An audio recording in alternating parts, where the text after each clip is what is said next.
বৃদ্ধাশ্রম শব্দটি শুনলেই মন খারাপ হয়ে যায়। চোখের সামনে ভেসে ওঠে অসহায় বৃদ্ধ বাবা মায়ের মুখ। কত পাপ করলে এইরকম কুলাঙ্গার ছেলের জন্ম হয়, যারা বাবা মাকে বৃদ্ধাশ্রমে রেখে আসে। এবার একটু অন্য গল্পে আসি।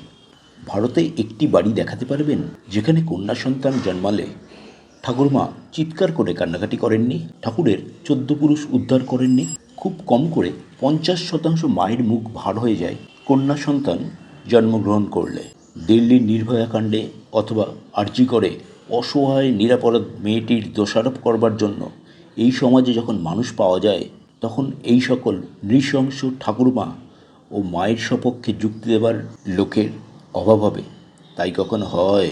তারপর গতানুগতিক মধ্যবিত্ত বাড়ির সংস্কৃতি। বড় মাছটা ছেলের পাতে, দামি ইংলিশ মিডিয়ামে ছেলে পড়বে, পাড়ার অবৈতনিক সরকারি স্কুলে মেয়েটি পড়বে। তারপর মেয়েটিকে সরকারি পাত্র দেখে বিয়ে দিয়ে সারা জীবনের মতো বোঝা ঘাড় থেকে নামিয়ে দিয়ে বাবা মা ছেলের বিয়ের ব্যবস্থা করবেন। ছেলে ততদিনে যা শিক্ষা পাবার পেয়ে গেছে। তারপর একদিন বিবাহিত মেয়েকে সম্পত্তির ছিটে ফোঁটা দিয়ে সব সম্পত্তি ছেলের নামে লিখিয়ে সম্পত্তি বেয়াত হওয়া থেকে রক্ষা করার পূর্ণ দায়িত্ব পালন করেন বাবা মা।